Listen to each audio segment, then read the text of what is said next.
o problema que uma fruta, um legume ou uma verdura contém mais de 1.000 fitoquímicos cada um. Fitoquímicos, vitaminas, minerais, fibras, enzimas digestivas, né? Alimentos, essas polifenóis das plantas e as fibras é o que alimenta as bactérias saudáveis. E as bactérias saudáveis é o que determina o nosso funcionamento. Então, quando você pensa vitaminas, minerais e fitoquímicos, são eles que vão ativar todas as reações do organismo, direcionar as reações, fazer o que a gente come para o lugar certo, modular a função cerebral, eliminar a toxina do organismo, regular o gasto energético e executar naturalmente as nossas ações anti-inflamatórias, anti-alérgicas, antioxidante, desintoxicante, anticancerígeno, vão modular o sistema imunológico, neurológico, endócrino, circulatório, digestivo. E você fala, desde quando que essas substâncias fazem isso? Desde que o ser humano existe na face da Terra. Então, a gente sempre foi formado e funcionou por nutriente fitoquímico. A gente nunca funcionou com remédio. Sim. Tá? O nome já diz, é para remediar, né? E é para controlar, mas não é para mudar a causa, não é para recuperar a função. Quem muda a causa, quem recupera a função é nutriente fitoquímico. Então, a gente está num momento onde houve uma inversão de valores, tá? Onde a comida de verdade acaba sendo substituída pelos ultraprocessados. A comida de verdade é a comida que a gente comia nos anos 60, tipo arroz, feijão, verdura, legumes, salada. Não é? Batata, mandioca, mandioquinha, cará, inhame. Isso. Né? Agora Beterraba. até importado, mas que já entrou no gosto no consumo do brasileiro, quinu, amaranto, né? Aí Mas o frango, isso não peixe, tinha o na ovo. década de Não, 60, pra gente 70, naquela época não. não tinha, mas sempre foi comida de verdade, só que não era daqui, era lá da Bolívia, era da América tá. Latina. Mas continuava sendo, tanto é que são comparados a leite materno em qualidade completa de nutrientes. Só que não era da nossa cultura, né? Foi trazida para cá. Mas são era alimentos da nossa fantásticos. cultura, por exemplo, comer todas as partes de um boi. Sim. Não é? Eu me lembro, na minha casa tinha rim, tinha fígado, tinha coração de boi. Cada dia tinha uma coisa. Moela, miolo. Cada dia era uma coisa diferente. Às vezes você gostava, às vezes não gostava muito. Mas a Outro comida dia eu não estava era... vendo até que a cultura nativa da América do Norte acreditava que você comer o órgão, por exemplo, vai comer uma próstata, um rim, um pulmão, ajuda Fortificava a o fortificar o próprio órgão seu quando você está comendo.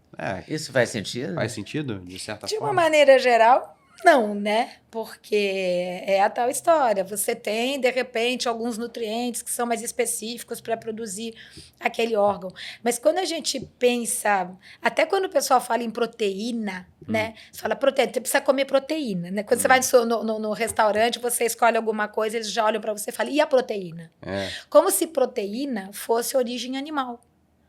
Então, existe um conceito errado que um aminoácido ou uma proteína de origem animal é diferente de um aminoácido de origem vegetal.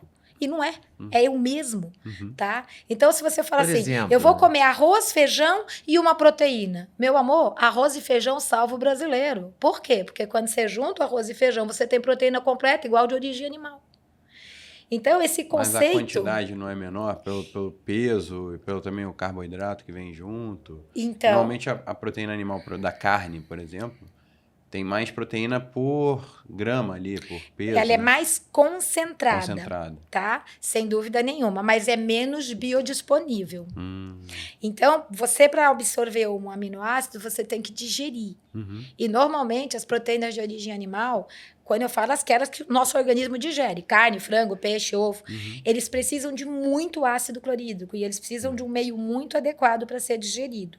E aí, legal, libera. Então, essa biodisponibilidade nem sempre é igual, né? Embora seja mais concentrado. E a de origem vegetal, você consegue equilibrar muito bem os aminoácidos. Senão, eu brinco e falo, senão não teria vegano campeão olímpico, né? Então, a gente consegue equilibrar muito bem. Só que você precisa de ter uma variedade maior. Então, é mais difícil você ter todos os aminoácidos essenciais em um só alimento. Uma quinoa tem, um amaranto tem, uma ora pronobis tem. Mas, em geral, esse grupo do arroz mais o grupo do feijão, o aminoácido essencial que falta em um tem no outro, que falta no outro tem no um. Então, quando você junta os dois, você tem uma proteína completa. Ah, tá. Então, aí eu posso complementar com uma proteína de origem animal? Claro que sim.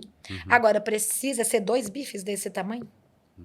Então, o que a gente está percebendo hoje? Tá começando a ter uma sobrecarga hepática, renal, porque uma quantidade alta de proteína de origem animal, muitas vezes vai sobrecarregar ou vai facilitar uma digestão de bactérias proteolíticas, que produzem endotoxinas, que causam uma série de problemas no organismo. Então, num excesso de proteína, cadaverina, putrescina e vários outros fatores. Porém, o que acontece? Se eu equilibro isso, eu tenho um pouco do grupo do arroz, um pouco do grupo do feijão, um pouco de proteína de origem animal, sempre legume ou cozido, sempre salada verde crua, sempre uma fruta. A hora que você equilibra isso, você tem o conjunto dos nutrientes. Eu falo que a gente precisa sempre pensar no nosso organismo como um grande laboratório de química. Tem reação acontecendo o tempo todo para todo lado, nós somos consequência dessas reações, mas os reagentes são os nutrientes. Faltou, dá problema. Sobrou, dá problema. Então, aquele nutriente que eu preciso em micrograma, como alguns minerais, algumas vitaminas, que a gente precisa em micrograma. Se ele faltar, o vizinho não faz a função dele. Então, eu começo a ter transtorno funcional antes dele ser lesional. Às vezes, o exame bioquímico não pega, o de imagem não pega, mas a pessoa não funciona. E quando ela chega e coloca para o médico que ela está sentindo isso, e os exames estão maravilhosos, ele vai falar estresse, virose, emocional, azar, genético, idade, entendeu? Menos que você tenha um transtorno porque está faltando quem executa a sua função, entendeu? Então, aproveitando, desculpa interromper, mas aproveitando esse gancho de suplementos, como é que a gente pode usar a indústria e os ultraprocessados a nosso favor, assim? Por exemplo, a suplementação pode ser um aliado nessa... Você falou que não pode... Quando falta um mineral, por exemplo, como magnésio. Isso pode atrapalhar um monte de cadeia no Sim, no é nosso uma organismo. coisa, né, Duda, que, de novo, se você voltar lá para a década de 60 e 70, você nem pensava em suplementação, não existia nem essa possibilidade. Começou isso, década de 70, nos Estados Unidos, e aí foi. Então, o que acontece? Hoje virou mainstream até, né? Virou uma coisa normal, tem tudo que é farmácia no mundo inteiro. Você fala assim para mim, para qual ocidental. paciente você não prescreve suplementação? Raríssimo. Tá? Por quê? Porque é exatamente onde você fala assim, hoje, o que é comum hoje com a alimentação atual e com a qualidade do alimento, que se perdeu muito com agrotóxico, com fertilizantes, etc. Se perdeu muito a E qualidade, foi a né? humanidade que criou quase tudo que a gente entende como natural. Por exemplo, a banana. A banana original, ela era tipo uma fruta do conde, com as sementes grandonas, um pouquinho de polpa. Agora ela parece um pudim, né? De tão doce. E como é que era o trigo original? O trigo original, antes do homem modificar, no final da década de 60 para 70, ele tinha 2 metros de altura. Quando eles começaram a fazer hibridização para aumentar o rendimento, para aumentar a tolerância a fatores ambientais e pragas, e aceitar o agrotóxico, quando eles fizeram isso, esse trigo passou a ser chamado de trigo anão. E esse químico que fez isso, ele recebeu o prêmio Nobel, porque eles falaram que ele ia salvar a humanidade. Mas em nenhum momento ninguém perguntou o que a mudança que foi feita nesse trigo poderia causar no ser humano. E esse trigo apareceu com 5% de proteína que nunca existiu, carregando pelo menos 14 variedades de glúten que nunca existiu. Ou seja, enzima humana não digere. Então, você pega esse trigo moderno, enzima humana digere? Não. Por isso que quando se São ouve 14 tipos diferentes de glúten? de variedades de glúten que não existia nessa hibridização, inclusive as proteínas. Não é uma coisa que a natureza deu. Eu costumo falar, a natureza não faz besteira. Quem faz é a gente. Na hora que você modifica um negócio desse, não pergunta o que isso vai fazer para o ser humano. Tá? Então, quando o pessoal fala, esse negócio de glúten, de leite, é seita, é moda. Né? Agora está na moda a expressão terrorismo alimentar. Terrorismo, isso é terrorismo né? alimentar. Eu falo, sabe o que é terrorismo nutricional? Comer ultraprocessado. Comer ultraprocessado é terrorismo nutricional.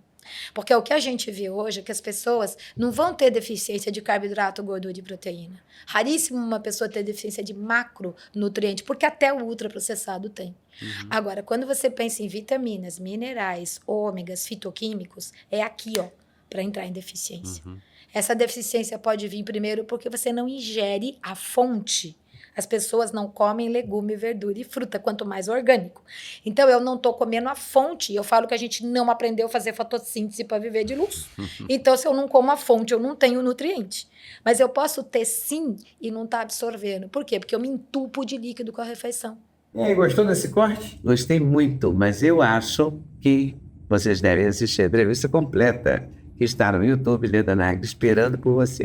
Essa série Hoje Nagli, o Encontro de Gerações, está imperdível. Vale a pena conferir, hein? Com certeza. Se Deus quiser.